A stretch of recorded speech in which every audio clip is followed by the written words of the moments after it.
இறைவனோட படைப்புல எப்படியும் இருக்குமான்னு யோசிக்க வைக்குது பாருங்க. 4 கால் உள்ள கோழி வந்து நம்ம பண்ணையில இன்னைக்கு கண்டுபிடிச்சிருக்கோம் பாருங்க.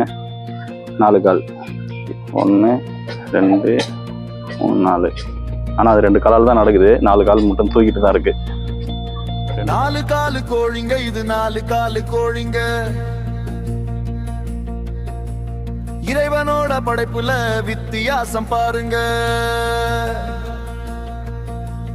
4 காலு கோழிங்க, இது 4 காலு கோழிங்க. இறைவனோட படைப்புல வித்தியாசம் பாருங்க. 4 காலு கோழிங்க, இது 4 காலு கோழிங்க. இடக்கழி நாட்டு ஊருல இருக்குது பாருங்க.